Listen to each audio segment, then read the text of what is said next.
जी मज़र, वो आपका इसलिए भी हम बहुत ज़्यादा आपको तकलीफ़ देते हैं कि यहाँ हमारे यहाँ इतनी ज़्यादा पार्टीजनशिप हो गई है। पार्लियामेंट के अंदर तो थी, पॉलिटिकल पार्टीज़ में बहुत पोलराइजेशन हो गई है, अदालत में भी नज़र आती है, मीडिया भी नज़र आता है। तो आप उन चंद आवाज़ों में से हैं जो कि ऑब्जेक्टिवली बात करने की कोशिश करते हैं। मैं आपके इब्तदाई में आपसे पहले ये कह रहा था कि इलेक्शन जो है आईनी तौर पे भी और कानूनी तौर पे भी अभी एक तो नून लीग का वर्चुअल बाइकआउट हो गया है, क्योंकि उन्होंने पार्टी टिकट नहीं मिला तो उनको इंडिपेंडेंट निशान मिले हैं, मगर उन्होंने ये चांस नहीं लिया कि बिल्कुल बाइकआउट, नॉमिनेशन पेपर ज़रूर फाइल करवाए हैं, पहली बात।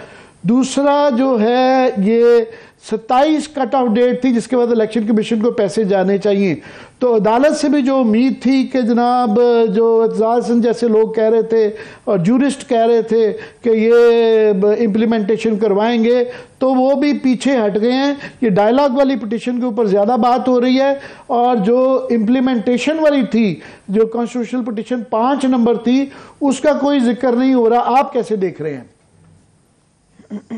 शुक्रिया। देखिए, मुझे बिल्कुल सही, अभी मैं सुन रहा था आपको कि उस वक्त जब 85 में भी अवाम दोस्त पीपल्स पार्टी के लड़े थे और 79 और 83 के जो लोकल बॉडीज इलेक्शन से वो भी अवाम दोस्त के उससे लड़े थे और वो अच्छी खासी तादाद में जीते भी थे। जैसे कराची में MQM जो थी वो हक परस्त के तौर पर लड़ी थी, हक परस्त के नाम से, और दीगर जमातों ने अपना एक सिंबल, मुख्तलिफ सिंबल बना लिए थे उन्होंने।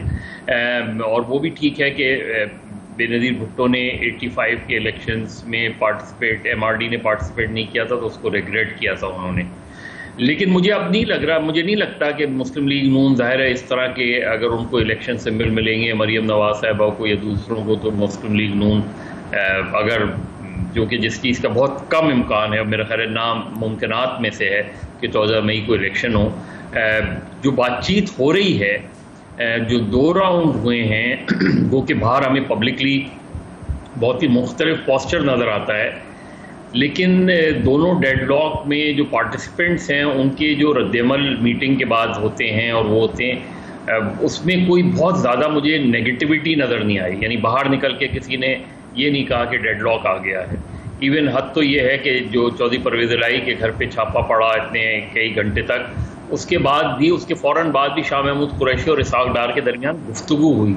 ऐसा लग रहा है कि कुछ जो सर्कल्स हैं वो चाह रहे हैं कि मुज़ाकरात हों और किसी नतीजे पे पहुंच जाएं, कोई एक मीटिंग पर डेट पर आ जाएं तैयार। लास्ट मीटिंग में जो मुज़ाकराती टीम है हुकूमत की, उसने सितंबर की डेट जो है उन्होंने तजवीज़ की थी कि बजट के फ़ौरन बाद डिज़ोल्व कर लिया जाए।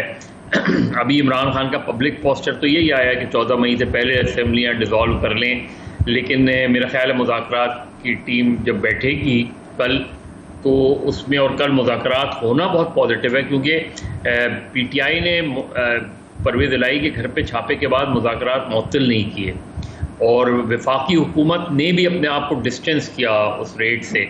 तो साइन ऑफ पॉजिटिविटी नज़र आ रही है इसमें, लेकिन बीच में रुकावटें हैं बहुत।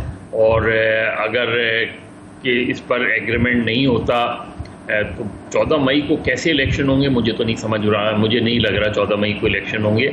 लेकिन इमरान खान साहब के सामने एक ऑप्शन ये है कि आप इंसिस्ट करेंगे, आप लॉन्ग मार्च करेंगे, लेकिन क्या उस लॉन्ग मार्च करने से, धरने से क्या इलेक्शन हो जाएगा? मेरे ख्याल में जो उनकी मुज़ाकराती टीम है, अगर उसके सामने ये ऑप्शन भी रखा जाता है जो गवर्नमेंट प्रपोज कर रही है, तब भी इमरान खान को नुकसान नहीं है किसी भी ऑप्शन में। किसी भी ऑप्शन में अक्टूबर से पहले या अक्टूबर में, इवन अक्टूबर में अगर इलेक्शन होते हैं, तो इमरान खान, एक मरतबा आप इलेक्शन में गए, सारी जमातें इलेक्शन में गई, एग्रीमेंट इलेक्शन की डेट पर हो गया, तो फिर जो है वो इमरान खान के लिए जो है वो, क्योंकि वो तो ऑलरेडी ग्राउंड पे है, वो तो ऑलरेडी कैंपेन पे है। मज़र, वो जो सितंबर का कहा जा रहा है, ख्वाजा आसिफ ने भी ये कहा कि ये सितंबर से डर रहे हैं, और उनका इशारा ये था कि सितंबर में क्योंकि मौजूदा चीफ जस्टिस चले जाएंगे तो शायद चीफ जस्टिस के बदलने के बाद उनका ख्याल है कि सारी जो लगाई गई है चेस बोर्ड जो है वो बदल जाएगा, शायद उनकी परमानेंट नाअहली नवाज शरीफ साहब की ख़त्म हो जाएगी। तो ये सितंबर की जो अहमियत है वो इस वजह से दोहराई जा रही है कि ये मफरूज़े हैं। मगर दो चीज़ें मैं आपसे पूछना चाहता हूँ। एक तो ये जो आपको आप जी पहले आप फरमाइए।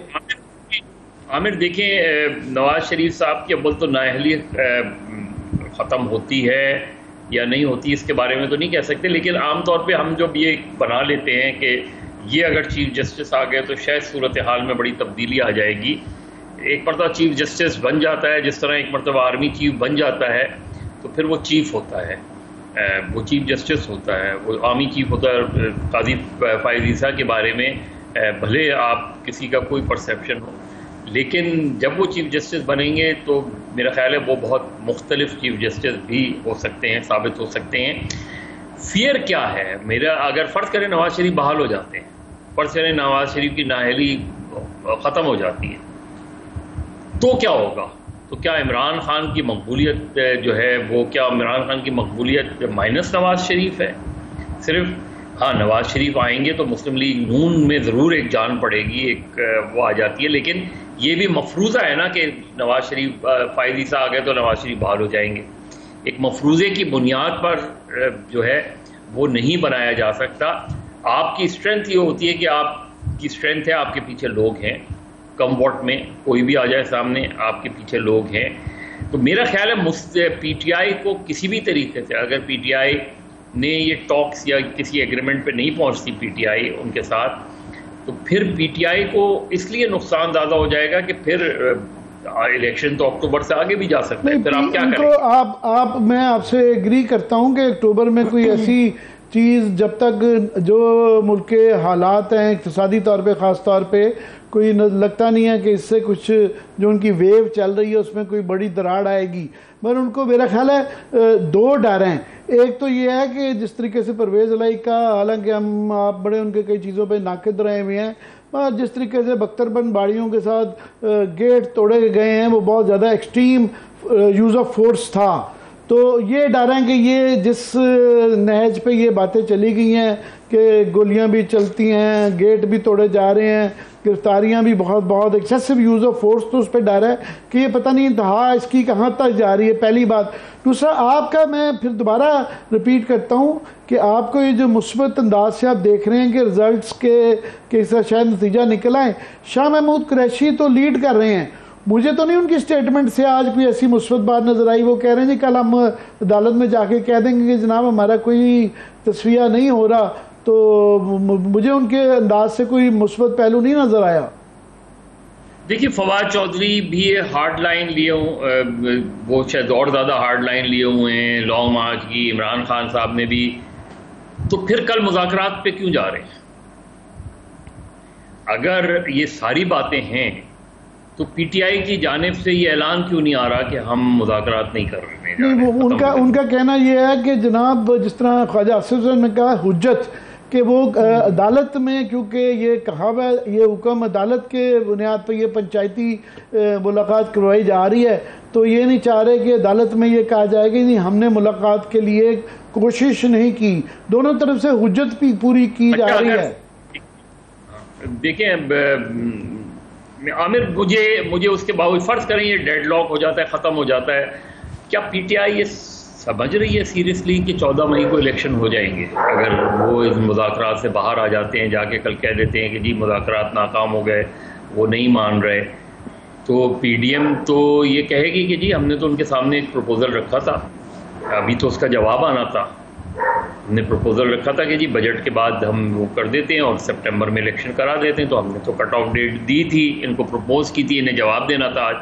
अब मुझे नहीं पता अगर वो ये पोजीशन लेते हैं, PTI पोजीशन लेती है, तो क्या उसके बाद जो इलेक्शन मशीनरी है, क्या फाइनेंसेस हो जाएंगे, क्या सिक्योरिटी आ जाएगी, ये सारी चीज़ें हो जाएंगी? हो जाती हैं तो ठीक है।